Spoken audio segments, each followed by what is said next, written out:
En el resumen de las lecturas de hoy, tenemos la primera lectura de Miqueas, capítulo 5, versículo del 1 al 4a. El profeta Miqueas anuncia el nacimiento de un líder, que traerá la paz y gobernará con la fuerza del Señor. Este líder, nacido en Belén, será el pastor que reunirá al pueblo disperso y dará esperanza.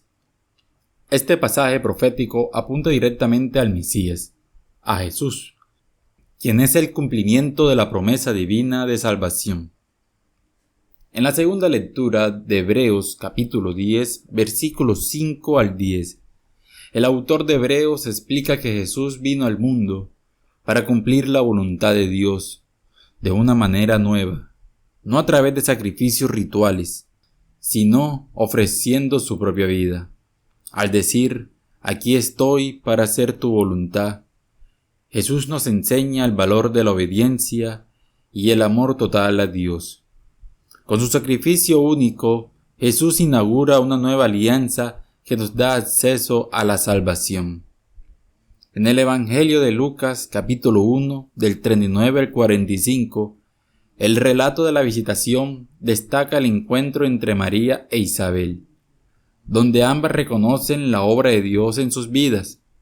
Isabel, llena del Espíritu Santo, proclama a María como bendita entre las mujeres, por su fe en las promesas del Señor.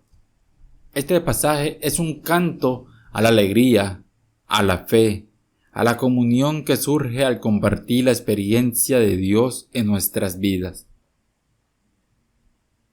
Queridos amigos, queridas amigas, hoy las lecturas nos invitan a reflexionar sobre el cumplimiento de las promesas de Dios y nuestra respuesta de fe y servicio. En la primera lectura, el profeta Miqueas nos recuerda que Dios actúa en la humildad. Belén, una ciudad pequeña e insignificante, se convierte en el lugar donde nace el Salvador. Esto nos enseña que Dios no busca grandezas humanas, sino corazones dispuestos a recibir su gracia.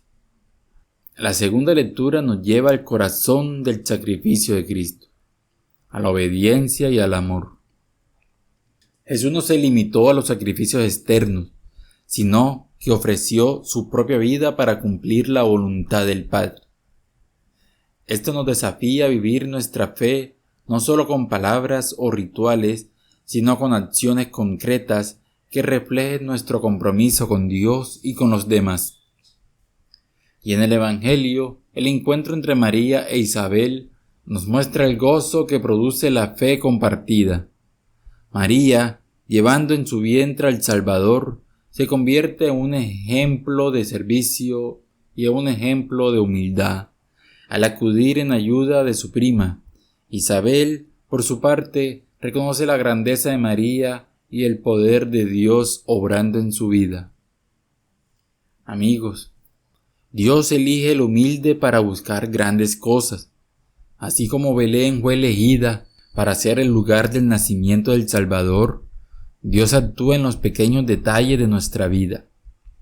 No necesitamos ser grandes o no necesitamos ser perfectos para ser instrumento de su obra. Realmente, ¿qué áreas de nuestra vida parecen pequeñas o insignificantes, pero podrían ser usadas por Dios? Tal vez sea tu tiempo en familia, tal vez sea tu trabajo sencillo, o tal vez un gesto de bondad hacia alguien cercano. Siempre debes hacer la voluntad de Dios con amor. Jesús nos enseñó que la verdadera fe no se mide por lo que decimos, sino por cómo vivimos su voluntad. Piensa en algo que te cuesta hacer.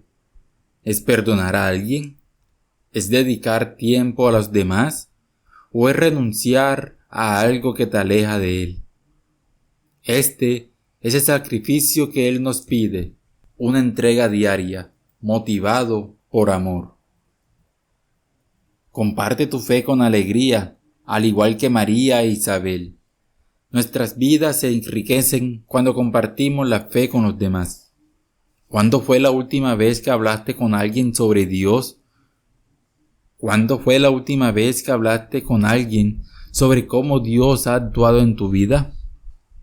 Puede ser con un amigo, puede ser con un familiar o con alguien que necesita esperanza. Tu testimonio puede ser la chispa que avive su fe. Por último, amigos, les cuento que Dios cumple sus promesas, pero nos llama a ser parte de ellas. Seamos como María, dispuesto a decir sí, a caminar con fe y sí, a servir con amor. Seamos también como Isabel, reconociendo y celebrando la obra de Dios en los demás, y sobre todo, vivamos como Cristo, obedeciendo la voluntad de Dios con todo nuestro corazón. Que estas lecturas nos llenen de alegría, esperanza y un compromiso renovado con nuestra fe. Amén.